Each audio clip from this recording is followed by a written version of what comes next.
to Family Guy. For example, the two main characters, Larry and Steve, had almost the exact same voice as Peter and Brian. You know, I once had a Jack Russell Terrier that spoke Dutch, but I couldn't understand a word he was saying. Listen to me. If you don't get me out of here, I will be put to sleep. Are you listening? Do you understand? A side character that crashed a plane is obviously the inspiration for Quagmire. My goodness, Ricky, look what you've done. Oh, heck, I can't stay mad at you. Come on, I'll buy you a licorice whip. It's so strange because, you know, I remember watching the Larry and Steve cartoon several times as a kid, and then a couple of years later when Family Guy started airing, I always thought Brian reminded me of someone, but I could never figure out why. Every single episode has a phrase with the word hell in it, and most commonly it's in the form of what the hell. What the hell's going on here? Oh, what the hell's wrong with you? What the hell are you doing in here? Who the hell lives here? What the hell's going on here? Oh, hell no! Seth MacFarlane has also worked on other animated shows such as Dexter's Laboratory, Cow and Chicken, I Am Weasel, and Johnny Bravo. While working on Johnny Bravo, Seth wrote an episode with a side character named Adam West, of course based on and voiced by Adam West, the actor himself. And he might remind you of someone. Here on the Adam West Show, I help people just like you to fight those everyday villains you meet in your hometown. This guy was of course the inspiration for the character Mayor Adam West in Family Guy. The opening is actually a parody of the sitcom All in the Family. But where are those good old-fashioned we had it made? Those were the days.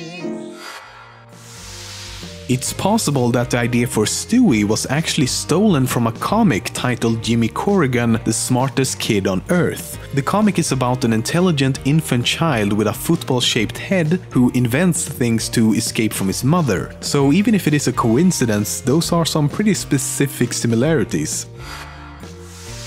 In the original pilot for the show, Lois was blonde and many of the characters had different coloring overall. This is also why Chris is the only blonde in the family, as Meg shared the hair color with Peter and Chris was supposed to share it with Lois. And Cleveland, well, sounded like this. Is my kid over here? Forget it, false alarm. Interesting to notice that Cleveland is actually voiced by a white guy.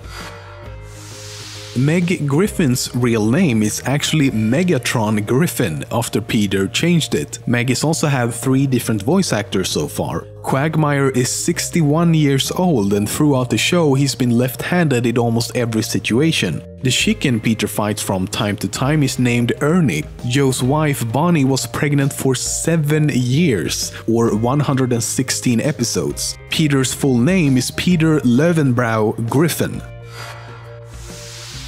The pilot is the most viewed episode in the entire series with just over 22 million views. In comparison, the pilot for The Simpsons pulled in only 13 million. But ever since, the numbers have declined and the current season has had some of the lowest ratings so far. Then again, the show has been cancelled and resurrected 2 times before, so what ends up happening remains to be seen.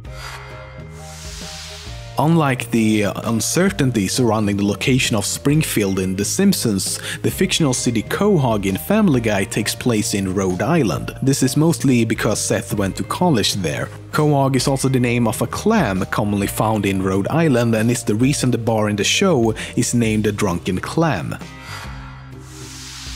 Even though Seth created the show, he's only been the writer of 3 episodes so far. On the other hand, he's the voice actor behind Peter, Brian, Stewie, Quagmire, Tom Tucker, Mr. Pewtersmith, Dr. Hartman, and some other minor characters. So whenever you see these characters talking to each other, it's actually just Seth talking to himself. So for example, in the episode Brian and Stewie, he's just talking to himself for the entire episode.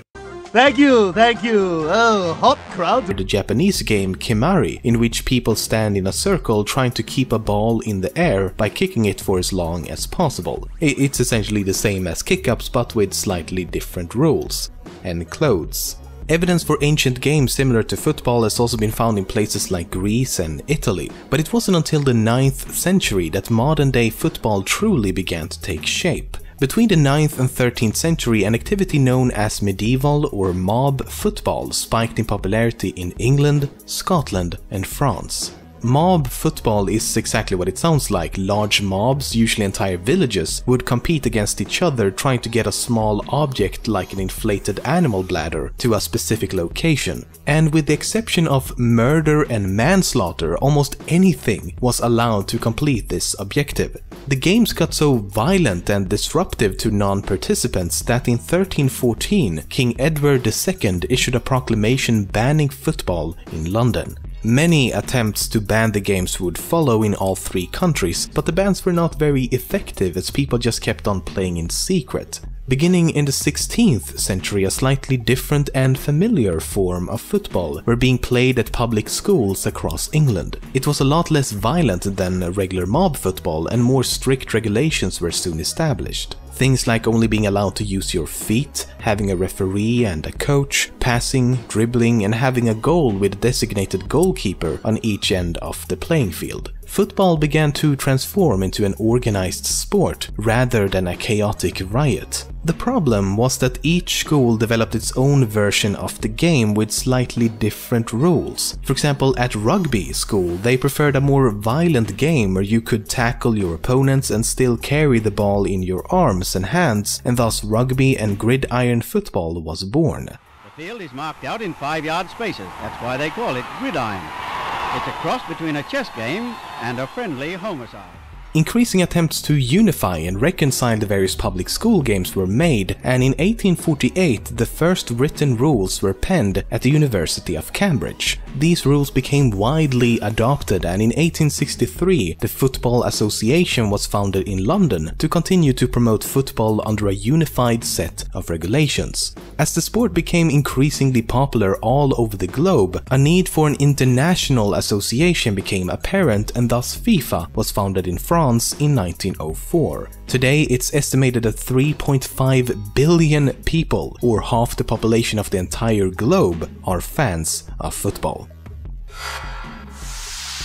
Why is it that countries like the US and Canada insist on calling the sport soccer, while the rest of the world calls it football? It also makes a lot less sense to call a sport football when it mostly consists of using your hands, but it does make a bit more sense if you know where it came from. Calling the sport soccer actually began back in England, and here's why. As the Football Association was founded in London in 1863, the sport became officially known as Association Football. That was and still is the full title of the sport. This was done to distinguish association football from other variations of the game, such as rugby football and Gaelic football. But using the full titles in conversation can be a bit tedious, so shorthand names were used in their place. And a popular conversational form of creating abbreviations at the time was by applying the suffix ER. So rugby football became rugger, and association football became footer or soccer, often spelled with a CK at the time. So the word soccer comes from the abbreviation of the word association, found in the full title of the sport, Association Football. In 1998, a match in the capital of the Democratic Republic of Congo was suddenly disrupted by a lightning strike. Now, lightning strikes during football matches are not exactly unheard of, but this one was definitely a unique case. Not only did half the players on the field die as a result of being struck by lightning, they were all from the same team. The other team remarkably left the match completely unharmed. The local population, known to believe in things like charms and spells, was divided over whether or not the team was cursed. And what further fueled this rumor was that the game was tied 1-1 at the time of the incident, and the team that died was the visiting team. The record for the highest scoreline of all time in professional football occurred in 2002 in Madagascar and ended with a score of 149-0. However, the reason for this absurd amount of goals was that the players of the losing team kept on kicking the ball into their own goal. They did this as a protest against a referee decision. The previous record occurred in 1885 with a scoreline of 36-0. The record for the largest victory in an international football match happened in 2001 between Australia and American Samoa with a scoreline of 31-0. Just like the game in 1885, the reason for the high score counts were because of the team's skill level being incredibly mismatched. To a lot of people, football is a big deal. In places like Brazil, for example, it's more or less comparable to a religion. And just like a religion, this extreme passion for the sport can lead to some quite extreme situations. A perfect example of this is the 1950 FIFA World Cup hosted in Brazil. In the finals, it was Brazil up against Uruguay. For multiple days prior to the match, both the press and the general public assumed that Brazil would come out as the world champions. The organizers of the event had even prepared a speech for when Brazil ultimately won. To everyone's surprise, Brazil lost the match with a final score of 2-1, resulting in one of the biggest upsets in football history. So much so that some fans actually committed suicide by throwing themselves off the stands at the stadium, and a noticeable wave of suicides were reported in the days that followed. Brazilian newspapers and radio hosts even tried to ignore or deny the fact that they had been defeated. The entire thing has become known as Maracanazo after the name of the stadium.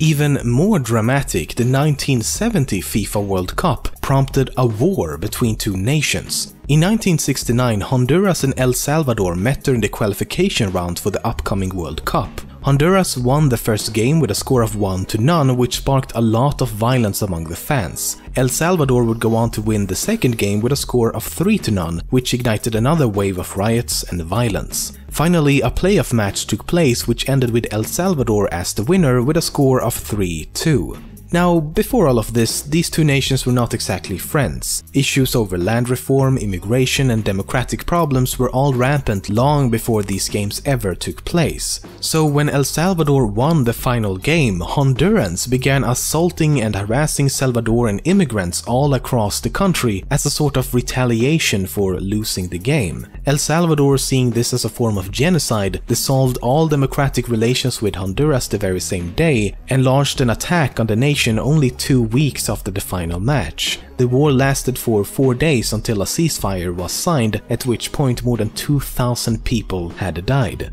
Because of this, it's become known as the Football War. The oldest football ball still in existence was found during an excavation project at Stirling Castle in Scotland. It's believed to be around 450 years old and is made out of a pig's bladder and cow leather. Whenever the Mexican player Javier Hernandez plays a match, crime rates in Mexico actually drop significantly. Mexican police has discovered that criminals across the country take a break from criminal activities to watch this national hero play a match. Crimes like carjackings, muggings and robberies all have a noticeable drop whenever he's on TV. Not only that, but his appearance in a match even increases Mexico's birth rates. The game you're about to see is the most stupid, appalling, disgusting and disgraceful exhibition of football possibly in the history of the game. During the 1962 FIFA World Cup, a game between Chile and Italy became infamously known as the Battle of Santiago. Tension between the two nations and teams had built up long before the game began, and as a result, the players became rather violent during the game. The first attack happened only 12 seconds after the match began, and later in the game one player even performed a dropkick style maneuver. The referee during the game was Ken Aston, who did his best to control the increasingly violent players. As a direct result of this violent match, Ken Aston later introduced the idea of using yellow and red cards as a means of penalizing a player. Apparently the idea came to him as he drove down a street and saw the green, yellow and red traffic lights. In 1863, the newly formed Football Association in England stated that goalposts for a goal should be 24 feet apart, a rule which still stands to this day. However, nothing was said of the height of the goal. The height was usually indicated by a string between the two posts, but could theoretically be limitless, meaning that a goal could be scored at any height as long as the ball passed in between the two posts. Of course, not